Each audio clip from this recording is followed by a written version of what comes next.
श्रावण हरियाली सुमति अमावस्या। एक गरीब ब्राह्मण परिवार था जिसमें पति पत्नी के अलावा एक पुत्री भी थी। पुत्री धीरे धीरे बड़ी होने लगी।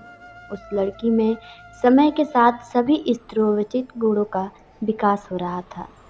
लड़की सुंदर, संस्कारवान एवं गुणवान भी थी, लेकिन गरीब होने के कारण उसका विवाह नहीं हो पा रहा था।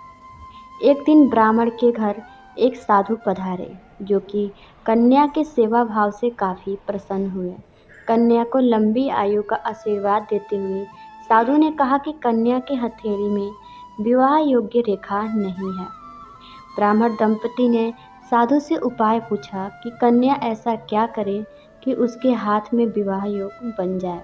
साधु ने कुछ देर विचार करने के बाद अपनी अंतर्दृष्टि से ध्यान करके बताया कि कुछ दूरी पर एक गांव में सोना नाम की धोबी जाति की एक महिला अपने बेटे और बहू के साथ रहती है, जो कि बहुत ही आचार विचार और संस्कार संपन्न तथा पतिपरायण है।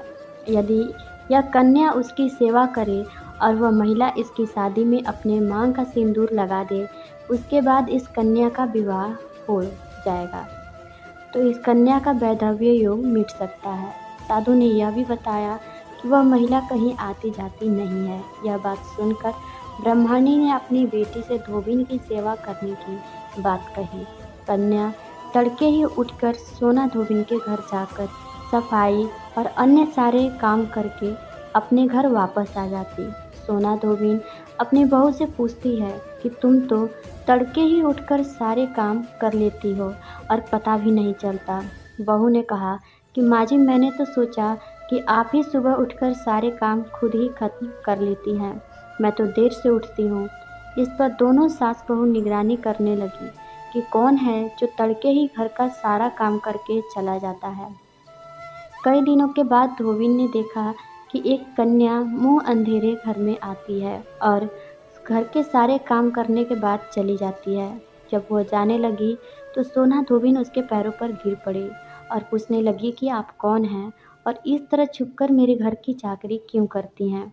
तब कन्या ने साधु द्वारा कही गई सारी बात बताई। सोना धोबिन पतिपरायण थी, उसमें तेज था, वह तैयार हो गई। सोना धोबिन के पति थोड़े अस्वस्थ थे। उसमें अपनी बहू से अपने लौट आने तक घर पर ही रहने को कहा। सोना धोबिन ने जैसे ही अपने मांग का सिंदूर कन्या की मांग में लगाया, उसका पति मर गया। उसे इस बात का पता चल गया। वह घर से निराजल ही चली थी, यह सोचकर कि रास्ते में कहीं पीपल का पेड़ मिलेगा तो उसे भौंरी देकर और उसकी परिक्रमा करके ही जल ग्रहण करेगी। उस दिन हरियाली अमावस्या थी। ब्राह्मण के घर मिले पूरे पकवान की जगह उसने ईंट के टुकड़ों से 108 बार भौंरी देकर 108 बार पीपल के पेड़ की परिक्रमा की और उसके बाद जल ग्रहण किया। ऐसा करते ही उसके पति के मुर्दा शरीर में कंपन होने लगा।